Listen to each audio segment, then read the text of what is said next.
श्रीपाद श्री वल्लभ सभी 16 शक्तियों के अवतार है। समय बीत रहा था। श्रीपाद ने अपनी आयु के दूसरे वर्ष में प्रवेश किया। अपने कई खेल कूद के चमत्कारों के माध्यम से वो घोषणा कर रहे थे कि वो सभी 16 वैभवशाली संकयों से संपन्न कल्पों का गौरवशाली अवतार था। 16 वर्ष की आयु में उन्होंने पीठापुरम छोड़ दिया।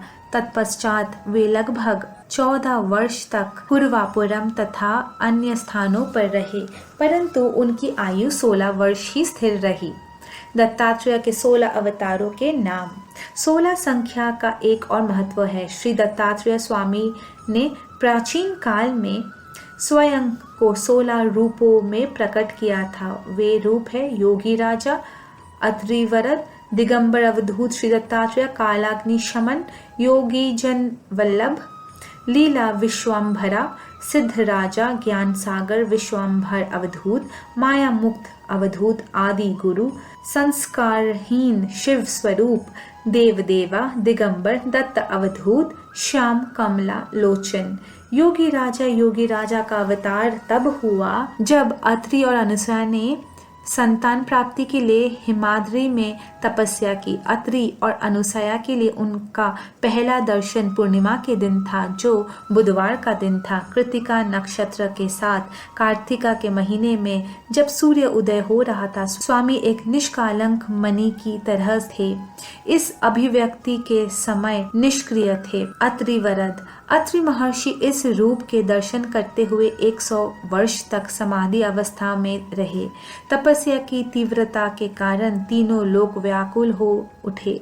उसे शांत करने के लिए दत्तात्रेय ने गुरु होरा में अत्रि को 6 हाथों से दिव्य दर्शन दिया, जो कि कार्तिक महीने के दूसरे भाग की एक पद्यमी को था, जो गुरुवार को रोहिणी नक्षत्र के साथ था, और उन्हें वरदान दिया। इस अभिव्यक्ति को अत्रिवरद कहा जाता है। दिगंबर अवधूत श्री दत्तात्रेय अत्रि ने अत्रिवरद के रूप में आए भगवान से प्रार्थना की, कृपया मुझे अपने जैसा पुत्र प्रदान करे। स्वामी ने कहा, मेरे बराबर कोई नहीं है, इसलिए मैं अपने आप को आपको दान कर रहा हूँ। उन्होंने दिगंबर रूप में एक शिशु के रूप में दर्शन दिए। ये शुक्रवार को मृगशिरा नक्षत्र में था। सूर्योदय का समय और कार्तिक महीने के दूसरे भाग का दूसरा दिन। इस अभिव्यक्ति को दिगंबर अवधूत श्री दत्तात्रेय कहा जाता है। कालाग्नि शामन। इस दिगंबर अवधूत दत्त रूप को अत्रि और अनुसूया दोनों ने देखा था। मृगशिरा मास के पूर्णिमा को, जो कि बुधवार का दिन था, उनके नेत्रों से अत्यंत तीव्र प्रकाश निकल रहा था और मां अनुसूया के गर्भ में प्रविष्ट हुआ। गर्भ में प्रवेश करने के बाद इसके तीव्रता कम हो जाती है। वो उच्चतम प्रकाश नरभ्रू में बदल गया। इसे कालाग्नि शमन दत्त नाम दिया गया है। मेरे प्रिय शंकर भट्ट, ये कालाग्नि शमन दत्त है, जिसकी कई पीढ़ियों से अपल राज शर्मा के घर में पूजा की जा रही है। श्री दत्त के अवतार के समय और श्रीपाद श्री वल्लभ के अवतार का समय में।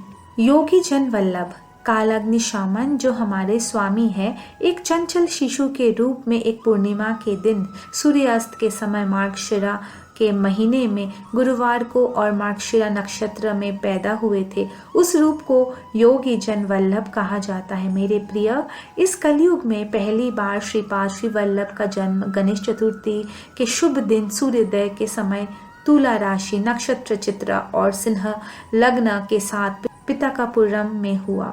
महान मेधावी माता के पुत्र के रूप में हुआ था, जिनका नाम सुमति है। लीला विश्वम्भरा। कई महान मुनियों ने हमारी स्वामी, जो योगी जन वल्लभ के रूप में प्रकट हुए, उन्हें योग पाठ में दीक्षित करने का अनुरोध किया। उनका परीक्षण करने के लिए स्वामी ने एक मायावी लड़की बनाई। उसके साथ खेलते हुए वो एक नदी में डूब गया और गायब हो गया। इसे लीला विश्वम्भरा अवतार कहा जाता है। ये लीला पुष्य मास की पूर्णिमा के दिन बुधवार के सुबह हुई थी। मेरे प्रिय, वो मायावी लड़की कोई और नहीं बल्कि अनघा माता थी, वो जो दत्तात्रेय के अन्य रूप है। वो दिव्य शुभ स्वरूप श्रीपाद श्री वल्लभ के वाम भाग में है, दाहिने आधे भाग में श्री दत्तात्रेय है। तो श्रीपाद श्री वल्लभ रूप अर्धनारीश्वर के रूप में है। यह एक दिव्य रहस्य है। श्री दत्त की अभिव्यक्तियां। सिद्धराजो, हमारे भगवान कुछ समय के लिए बद्रिकाश्रम में रहे। वहां सिद्धों ने श्री स्वामी की परीक्षा लेने की कोशिश की। तब श्री स्वामी ने उन्हें उनकी सभी शक्तियों से वंचित कर दिया। जब उन्होंने समर्पण कर दिया तो उन्होंने उन्हें आत्मसिद्धि प्रदान की। यह गुरुवार के दोपहर को माघ महीने में एक पूर्णिमा के दिन माघ नक्षत्र में हुआ। सिद्ध मुनियों को आत्मसिद्धि प्रदान करने वाले इस रूप को सिद्धराज कहा जाता है।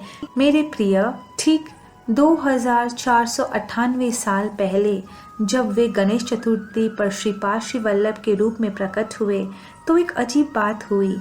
महान योगियों, वो विभिन्न उच्च आध्यात्मिक अवस्थाओं में थे, ने बद्रिकाश्रम में गहन तपस्या की और भगवान दत्त के दर्शन के लिए प्रार्थना की।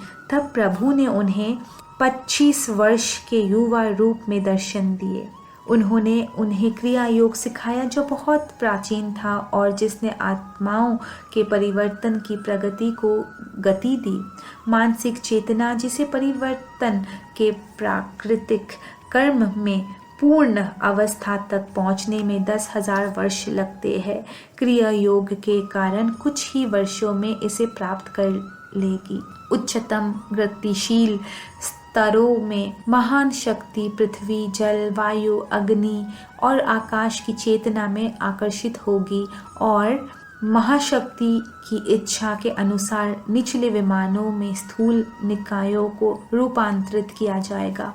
इसे क्रिया योग कहते हैं। यह श्री दत्तात्रेय का सबसे गोपनीय प्रकार का योग है। इसे शरीर के अन्य ऑक्सीजन से चार्ज हो जाते हैं। शरीर में कार्बन निकल जाता है। ये मृत्यु को परास्त कर मृत्युंजय बनने का राजमार्ग है। उन्होंने राजयोग सिखाने वाले सर्वोच्च गुरु के उस रूप को श्री बाबाजी कहा। ये केवल श्री बाबाजी ही थे जो आदि शंकराचार्य के सामने चंडाल के रूप में प्रकट हुए और उन्हें ज्ञान की शिक्षा दी। वो अभी भी भौतिक शरीर में विद्यमान है। योगी बाबा जी के रूप में दर्शन देने वाले श्री दत्तात्रेय से पृथ्वी पर जन्म लेने के लिए कहना भूल गए। उन सभी महान योगियों ने कैवल्य शृंगस्थ, जो नेपाल और भूटान के बीच है, में पहुंचकर घोर तपस्या की। उनमें कई योगी ऐसे भी थे जो सैकड़ों वर्ष पुराने थे। उन्होंने घोर तपस्या की। उनकी प्रार्थना सुनकर प्रभु ने दर्शन दिए। उनकी प्रार्थना के फलस्वरूप आकाश में 1,00,000 सूर्यों के प्रकाश के तुल्य विशाल प्रकाश प्रकट हुआ। इस विराट रूप ने एक वृद्ध का रूप धारण कर लिया। उन्होंने उस महान भगवान को श्री विश्वेश्वर महाप्रभु कहा। उन्होंने उनसे प्रार्थना की कि वे उन्हें हर समय दर्शन देते रहे।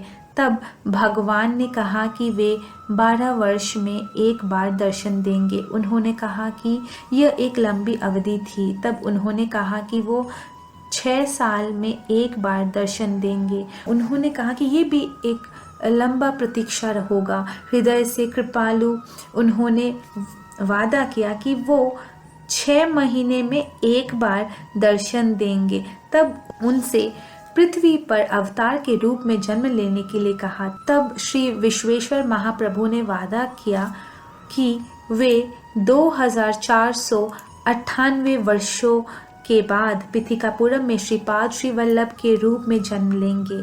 उन्होंने यह भी वादा किया कि उनकी आंशिक अभिव्यक्ति 12 बार आएंगे और 12वें अवतार श्री रामलाल महाप्रभु वासुदेवानंद सरस्वती नाम के एक साधु को निर्विकल्प समाधि प्रदान करेंगे।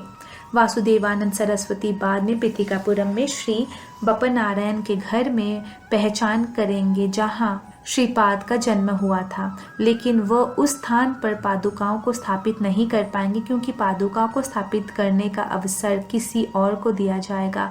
मेरे प्रिय शंकर भट्ट, याद रखें कि श्रीपाद श्री वल्लभ की इच्छा ही कार्य के होने ना होने या अलग तरीके से होने का एकमात्र कारण है। मैंने कहा, श्रीमान तिरुमलादास, पादुकाओं की स्थापना एक छोटी सी बात है। क्या पादुकाओं को जन्मभूमि में स्थापित करने के लिए सदियों तक प्रतीक्षा करनी पड़ती है? तिरुमलादास ने कहा, मेरे प्रिय, ये श्रीपाद श्री वल्लभ की लीला है। उनकी मर्जी के बिना तो एक छोटा सा पत्ता भी नहीं हिलेगा।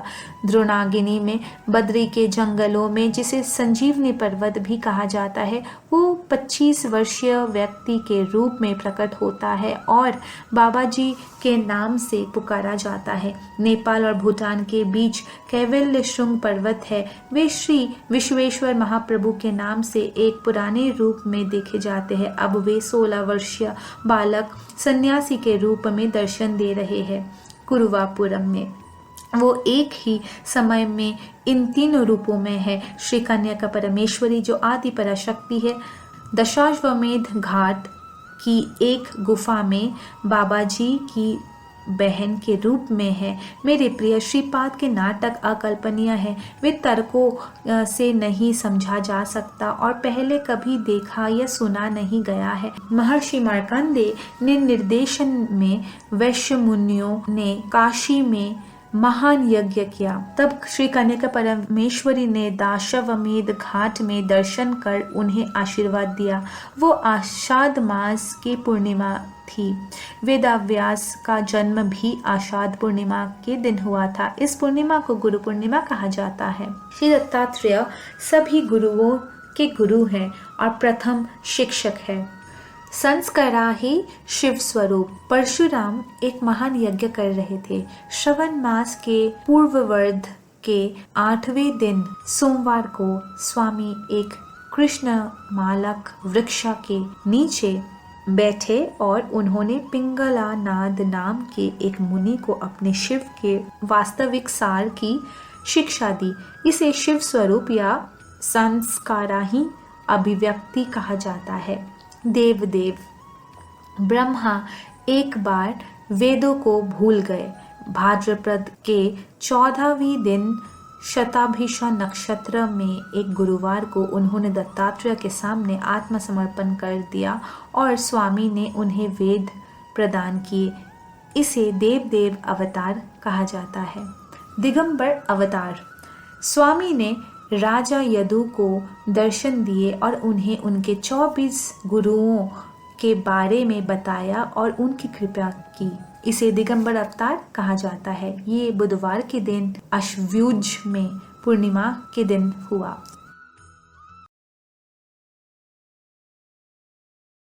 हम अगला एपिसोड यहीं से शुरू करेंगे। दिगंबरा दिगंबरा श्रीपाद वल्लभ दिगंबरा।